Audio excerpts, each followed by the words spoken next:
नमस्कार दोस्तों, आप सभी का फिर से स्वागत है YouTube channel vision for education में।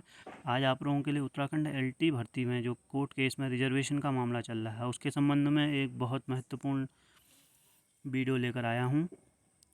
देखिए, इसमें आप देख रहे होंगे कि मैंने क्या 20 अगस्त को फाइनल हो जाएगा केस, क्या सॉल्यूशन है इस केस का, और हर एक मामले का जो है विश्लेषण मैं आप लोगों के लिए लेकर आने की कोशिश कर रहा हूँ। हालांकि मैं ये वीडियो बनाना नहीं चाहता था, लेकिन कुछ जो है मैंने पॉइंट नोट कर रखे हैं जिससे मुझे जो है वीडियो में आना पड़ा और ये वीडियो लाना पड़ा। हालांकि मैं चाहता था कि वीडियो जो है अब 20 तारीख को ही आए और जो भी उस केस का फाइनल रिजल्ट हो उसके संबंध में ही हो, लेकिन ऐसा नहीं हुआ। तो अगर चैनल पर नए हो तो लाइक शेयर सब्सक्राइब करना ना भूलें। स्पेशली सब्सक्राइब ज़रूर कर लीजिए, क्योंकि मैं हर छोटी बड़ी खबर का सटीक विश्लेषण लाने की कोशिश करता हूँ आप लोगों के लिए। तो मामला क्या है कि देखिए, वीडियो बनाने का मुख्य कारण मेरा ये रहा कि मैंने देखा कि यूट्यूब चैनल जो हैं, बहुत सारे यूट्यूब चैनल जो हैं, जो एलटी भर्ती का जो कोर्ट केस है उसका जो है मामला, कोर्ट केस की जो हियरिंग है उसका वीडियो डालते हैं। आप लोगों ने भी देखा होगा उसका, बहुत से लोग उधर ही से जो है हियरिंग सुनते हैं या देखते हैं। तो उसमें मैंने देखा कि कुछ 2-3 चैनलों में वीडियो जो है पूरी नहीं है। ठीक है, वीडियो क्या है, 40 ही मिनट की है, जबकि कार्रवाई मुझे लगता है कि 40 मिनट से ज़्यादा की हुई थी। और उसमें जो मुख्य भाग था लास्ट में टीईटी वाला, वो कट हुआ है।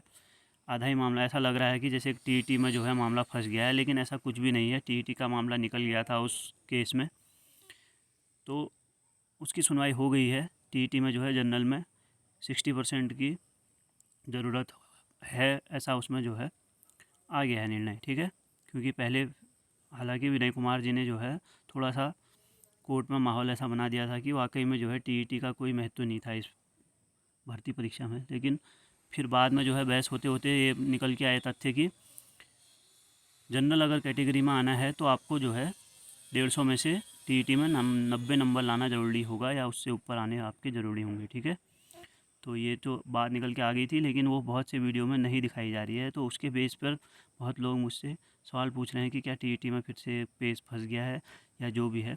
तो वो चीज़ें तो देखिए, मैंने आपको अपने वीडियो में भी बता दिया था, क्योंकि हम अपने मन से तो कुछ नहीं बोलते हैं। जो भी उसमें हियरिंग में सुनते हैं वही चीज़ें हम आप लोगों को बताते हैं। तो हियरिंग में जो आया था कि जनरल में 60% जो है टीईटी में ज़रूरी है। ठीक है, अगर उस कैटेगरी को क्रॉस करना है तो जिस भी ओबीसी एससी एसटी जो भी कैंडिडेट हैं रिजर्वेशन के, उनके अगर 60 से ऊपर परसेंटेज हैं टीईटी में, तो जनरल में एज जनरल काउंट किए जाएंगे। और दूसरा ये है कि वो रिजर्वेशन लेना चाह रहे हैं कि नहीं लेना चाह रहे हैं, ये भी एक नया बात निकल के आया है इस केस में। आप लोगों ने देखा होगा, हालांकि हर केस में ऐसा नहीं होता है। यहाँ जो है मंडल आवंटन में उनको प्रेफरेंस दी गई है उनके रिजर्वेशन के आधार पर भी। अगर वो अपने रिजर्वेशन के आधार पर अपने मंडल में लेना चाह रहे हैं तो उनको जो है general category as a general category नहीं माना जा रहा है। तो ये केस में निकल के आया है, ये मैं अपने मन से नहीं कह रहा हूँ। ठीक है, तो कई लोग ऐसा कह रहे हैं कि जनरल की कैटेगरी से जो है कट ऑफ से ऊपर होने के बावजूद नहीं लिया है। तो उसका एक कारण ये है, देखिए मैं सारे कारण बताऊँगा, आपने पूरा जो है वीडियो देखना है। एक कारण मैंने आपको बता दिया कि उसमें 60% अगर हैं उसके बावजूद भी जनरल में नहीं आ रहे हैं टीईटी में 60% होने के बाद, तो उसका कारण यह है कि उन्होंने अपने जो है मंडल आवंटन के समय जो है लिस्ट में प्रेफरेंस अपने गढ़वाल या कुमाऊँ जो भी दिया था अपने रिजर्वेशन के हिसाब से वहाँ का दिया है। ठीक है, तो एक चीज़ तो ये आप लोग गांठ बांध के रख लीजिए कि रिजर्वेशन इसलिए भी नहीं जो है जनरल में इसलिए नहीं आया है, रिजर्वेशन का कैडर क्यों दिया गया है। ठीक है, क्योंकि आप लोग सभी जानते हैं कि पूरी लिस्ट निकले बगैर ही मंडल आवंटन कर दिया। रोक लगती तो उस चीज़ पे रख सकती थी कि पूरी जो है लिस्ट निकालो उसके बाद आवंटन करो, लेकिन कोर्ट ने जो है वहाँ कोई इसके बारे में नहीं कहा है। तो आप मान के चलो कि वो जो आवंटन किया गया है उस पर कोर्ट पूरा विश्वास कर रहा है। ठीक है, तो समझ लीजिए कि रिजर्वेशन एक तो इस तरीके से जो है ओपन कैटेगरी में नहीं आ रहा है। ठीक है, और भी मैं सारे कारण दूंगा, वीडियो को पूरा देखना है आपने।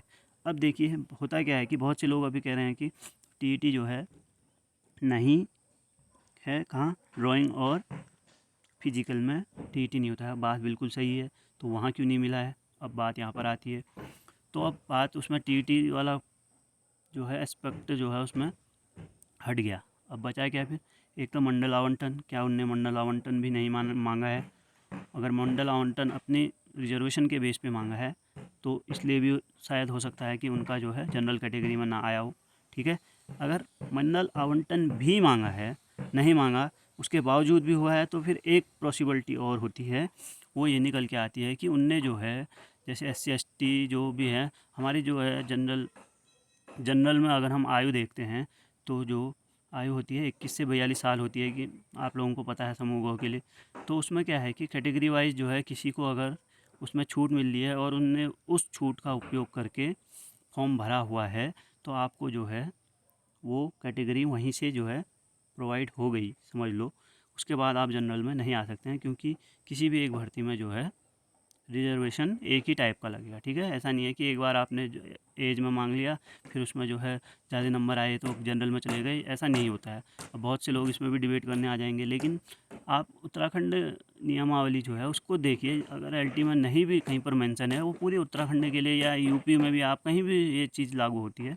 यूपी के अभी निकले हुए हैं प्रवक्ता के पद, उसमें भी आप देख सकते हैं, साफ साफ उसमें भी मेंशन है। तो ये नियमावली होती है कि एक बार अगर आपका रिजर्वेशन लग गया है तो हर जगह जो है फिर आप उसी में रहोगे और जो है जनरल में नहीं आओगे। ठीक है, अगर बाई चांस किसी का इसके बावजूद भी ना, आप TET मान लो कि TET भी पूरा है या TET नहीं लिया जाता है किसी सब्जेक्ट में, और उनने मंडल आवंटन भी नहीं, मैं भी नहीं मांगा है कुछ प्रेफरेंस, और जो है एज की भी नहीं ले रखी है, तो बिल्कुल उनका अगर केस है तो उसमें सुनवाई होगी, बहुत अच्छी सुनवाई होगी, और उनको जो है पूरा उसमें फैसला उनके पक्ष में जाएगा। ठीक है, मैं ये नहीं कह रहा हूँ कि जितने भी केस हैं सब ऐसे ही हैं।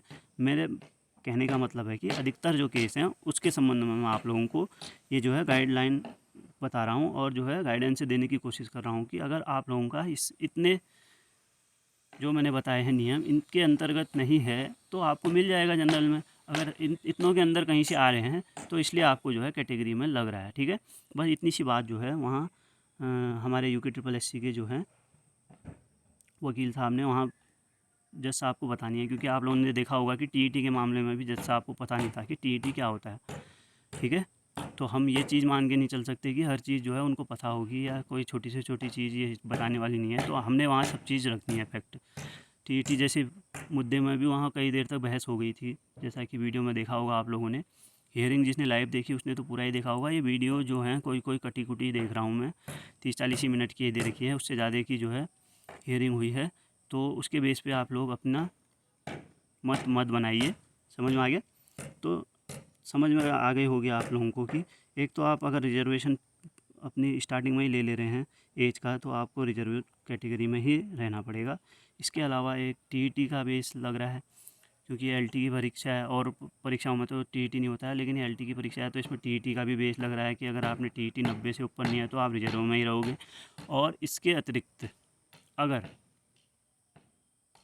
ये दोनों नहीं हैं तो मंडल आवंटन भी में भी इसमें प्रेफरेंस दी जा रही है, क्योंकि मंडल आवंटन जो है डॉक्यूमेंट वेरिफिकेशन के साथ साथ हो गया है। तो ये एक नया मामला देखने को मिला है कि प्रेफरेंस अगर आप मंडल में दे रहे हैं अपनी कैटेगरी का तो आपको कैटेगरी में मिल सकता है। ठीक है, तो ये 3 चीज़ें तो आप लोग समझ गए होंगे कि रिजर्वेशन क्यों कैसे कैसा लग रहा है। इसके अतिरिक्त कई लोग जो है अभी मेरे को कमेंट में और भी बता रहे हैं, आर्ट में ऐसा हुआ, वहाँ ऐसा हुआ। तो उनका भी मैंने देखो, कुछ तो इसमें आ जाएंगे जो मैंने अब नियम बताए हैं। अगर कुछ इन सब से हट के भी किसी का हो रहा है तो वाकई में उनको जो है मिल जाएगा, ऐसा मेरा मानना है। और जो है 20 तारीख को इतनी चीज़ें अगर क्लियर हो जाती हैं तो आप मान के चलिए कि बहुत से जो हैं इसमें से जो रेट हैं अधिकतर ऐसी ही होंगी, कुछ एक आध जो अलग होंगी उस पर चर्चा होगी। ठीक है, और फिजिकली हैंडीकैप में भी कई लोग कह रहे हैं कि हमें ज़्यादा नंबर में भी नहीं आया, तो उसमें देखिए फिजिकली हैंडीकैप में भी अलग अलग प्रकार के, एक ही प्रकार का देखिए इसमें मेंशन, हालांकि मेंशन नहीं होगा LT की जो भर्ती आई है उसमें कि सब्जेक्ट किस सब्जेक्ट में कितने पद किस कैटेगरी में है। देखिए विकलांग कैटेगरी में भी उसके अंतर्गत भी अलग अलग कैटेगरी होती हैं, कुछ 30%, कोई 50%, या कोई ऐसा डिसेबिलिटी जो होती है अलग अलग प्रकार की होती है। तो उसके बेस पे भी हो सकता है कि सब्जेक्ट में जो है पद रखे गए हों, तो उनके बेस पे उनका नंबर नहीं आया होगा, जो मुझसे कह रहे हैं कि फिजिकली हैंडीकैप में जो है हमारा नंबर ज़्यादा होने के बाद भी नहीं आया है। ठीक है। तो ये चीज़ें सब वहाँ क्लियर तभी होंगी जब बहस होगी। बहस जैसे आप लोगों ने देखा 13 तारीख को थोड़ी अच्छी बहस हुई, और जो है आप कह सकते हैं कि उसमें वाद विवाद, यानी कि वाद विवाद वैसा वाला नहीं, कि पक्ष विपक्ष ने अच्छा जो है दोनों ने अपनी ओर से काउंटर देने की कोशिश करी। तो इसलिए जो है बात खुल के आई, टीटी भी आया और ये प्रेफरेंस वाला भी आया। तो ऐसे अगर मुद्दे पर सटीक जो है सुनवाई होगी और जो है पक्ष विपक्ष में रखा जाएगा, तो उसके बेस पर जो है बहुत चीज़ें निकल के आती हैं। तो 20 तारीख को आप मान के चलिए कि बहुत कुछ जो है इसमें से हट जाने वाला है, ठीक है। और जो रह जाएंगे तो वो सॉलिड, अगर उनमें कोई कारण रहा होगा तो वो चीज़ें रह जाएंगी। और मैं आप लोगों से कहना चाहूँगा कि जो ये वीडियो के बेस पर कह रहे हैं कि अभी टीईटी का मामला फंस गया है, तो मैं उनको एश्योर्ड कराना चाहूँगा कि टीईटी का इसमें कोई भी मामला नहीं फंसा है। टीईटी की सारी बातें हो गई हैं, वो वीडियो में पूरा नहीं आया है। जिसने भी देखा होगा वो वीडियो लाइव हेयरिंग में, तो साफ सब ने देखा कि उसमें जो है जनरल के लिए 60% से ऊपर आना ज़रूरी है, कैटेगरी में आना है, तो ये चीज़ हो गई है, ठीक है। तो आप मान के चलिए कि लगभग मैंने आपको हर, चाहे ओबीसी कैटेगरी हो, फिजिकली हैंडीकैप्ड हो, चाहे कम न ज़्यादा नंबर के बेस पे हो, ये सारे का जो है मैंने आपको सटीक विश्लेषण देने का कोशिश करी है। इसके अतिरिक्त भी बहुत चीज़ें हैं कि अगर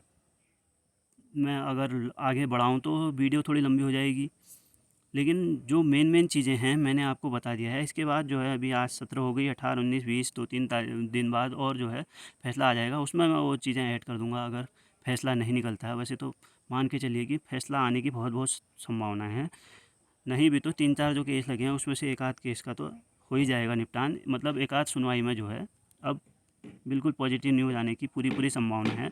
और मैं ये बिल्कुल नहीं कह रहा हूँ कि ये सारे केस जो हैं गलत तरीके से रखे गए हैं, कुछ इसमें सही भी हो सकते हैं। मेरा कहने का मतलब है कि वो सुनवाई के दौरान, अब एक आधी सुनवाई के दौरान इन सब का जो है निपटान हो जाएगा।